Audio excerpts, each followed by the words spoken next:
Yes. You say you like those games where you don't shoot a high percentage, but you win, you shot 30. When I was younger. When I was When I was younger. when you were When young. I was at UMass and we'd shoot 35% and win against Maryland, which we did.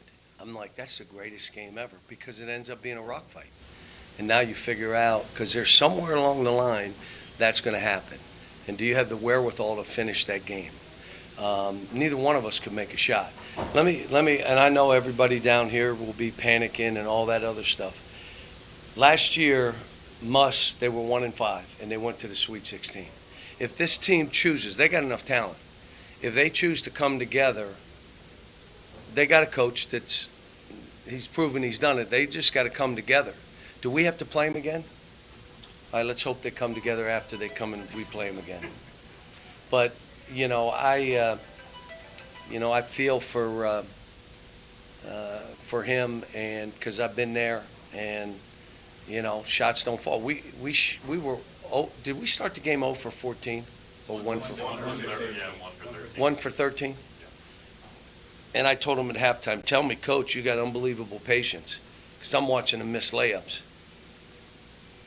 And I said, "It's good to have you back, Adu, missing layups." What did you see offensively, both looking back at the tape in South Carolina and then tonight on the sideline? What was it? We weren't. We would not fight back. We let them do whatever they wanted to do to us. Today we fought back. Now I had to spend 2 days. This time of year, we're starting February. That's a month, and then you're in March, right? I never scrimmaged this time of the year. Well, I did in the team with Julius and that team, because we started 5 freshmen. So I was practicing 3 hours a day, and we were going at each other because we just weren't getting better, and then we did, and ended up in the championship game. But this team, we went an hour and 15 minutes of scrimmage on Thursday. And then we went 40 minutes of scrimmage yesterday. Now, I've never done that. But after South Carolina, what are you going to do? You can't talk them through it. You can't show them. You get them on the court, and you make them go nose to nose, and you hold them accountable for setting screens, for setting your man up, defensively, doing what they're doing to us, rebounding, creating space and going after balls. Now, the problem with that is what could happen? Somebody get hurt. That's why I'm not going to lose, but if I have to, I do. So what happened on Friday?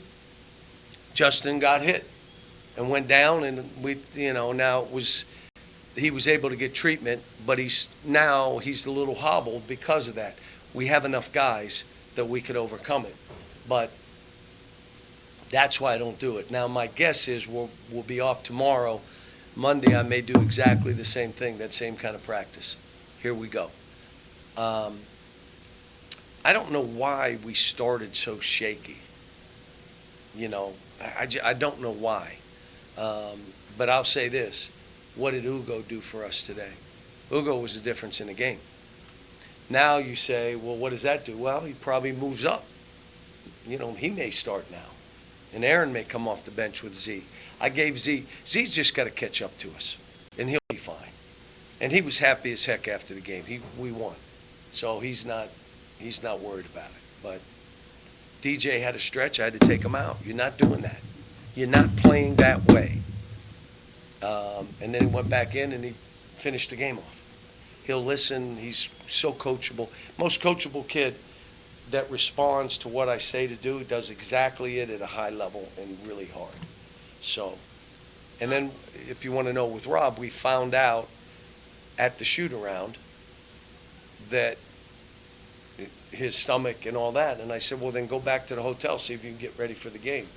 And about 12:45, I got the message that he wasn't going to play. Now what do I do with the rotation? If I had 2 days, but, then I called the guards in. I said, what's not bad? One guy's misery is another guy's opportunity. You guys are going to get a lot of minutes today. Did you think, especially in the early going, did you think they played through contact at the rim? It seemed like more of the same from South Carolina. Early on, and they were throwing their body in to get a foul, and we never get that call. ever, even if we're not getting that call, they'll say, well, your man's body made his arms come down. They'll say whatever. I mean, we're not getting the call. And I told them, stop doing it. If you can't avoid them, come to a stop, ball fake, and pass it. DJ, got like 3 shots blocked. Are you not seeing what's happening? And then he comes out and he throws it for a 3, and he does all the stuff he did down the stretch. Reed and I told him, you come up to me in the game and you say, stick with me, coach. Just stick with me. Because South Carolina, he had the deer in the headlight look, and I didn't go back to him.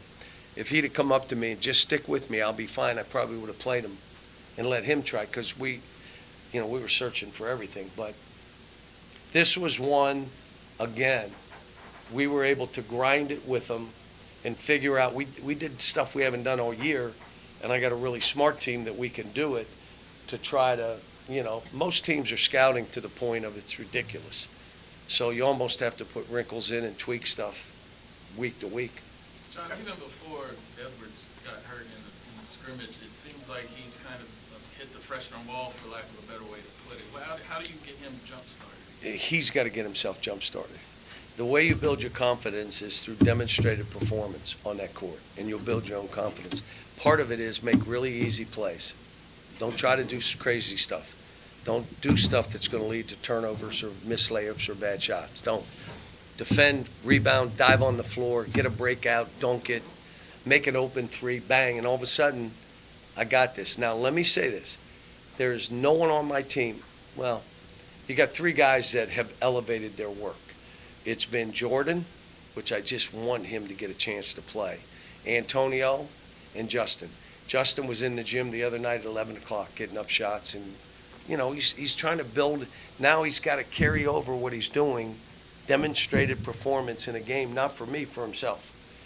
Like, he did some stuff today that was good. He's not there yet, but that's all right. I told him I believe in him. I know how good he is. Going back to winning ugly, how important was it for this young team to experience that and learn they I can't told do him it? after, and I also told him you needed to experience South Carolina.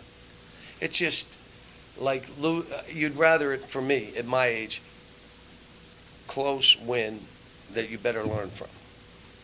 Like, no, we needed to get absolutely clipped like we did, and we never responded the whole game. It was a 4-point game. I had to show him the tape. You got me talking South Carolina. We lost the game in 2.5 minutes. It was a 4-point game, and in 2.5 minutes it was a 13-point game, and it was 3 turnovers, bad shots, and then bad defense down the other end where we're not talking and they're making open threes because of us, and they finished. Now, I will say, somebody told me the kid went 0 for 9 today, made all those threes. He went 0 for 9 today. They don't go 0 for 9 against us. John, you gave Ugo a hug when he came off the floor, and you talked about what did you like about what he did? I like what he's been through. The foot, having to wait his turn, fighting for what you want. I keep telling him, the rest of your basketball life, nothing will be given to you. You either take it or someone will take it from you. Then you can complain and show your attitude, and you'll be in the G League. And then you really get mad and show your attitude, The overseas. you'll be in the YMCA league. That's the next league. So you got to stand your ground and fight. And if someone's better than you, then you got to work on being better than him in an area that maybe you can be better. It's like I said, everyone on this team is different. Just be the best you, and we'll be fine. And then everybody will benefit by it. But this was a, game day, and, the shoot around, they weren't as locked in. They were spirited, but they weren't locked in. And again, here's what happens in a huddle. You're in a huddle trying to talk, but you got 2 or 3 of the guys in the huddle. I can't believe I'm playing this bad. Jeez, and shot. Why is he taking more shots than me? If I had 3 more shots, woo! What are we doing? What are we running? And that's when you're into your stuff, you can't be into our stuff. And your mind doesn't work that way. You're either focusing on you or you're focusing on us. And today at the shoot, they were like kind of into their own stuff. And I got a little aggressive with them, but I told him, I'm gonna be positive in this game tonight, but right now, I'm not letting this go. So, but I got a good team, and I told him, we got a good team. Let's be that team. And we're a little short-handed right now, but guys are starting to step up and get better and, make plays. I was happy for Reed. Reed did good stuff today. Yeah, what do you think of that section Last where he one. had some deflections and y'all had? He runouts? does, that's who he is. He's just like his mother. That's how she played. His dad shot it every time. His mother assists and deflections and still scored and ran the team and, Thanks, Coach.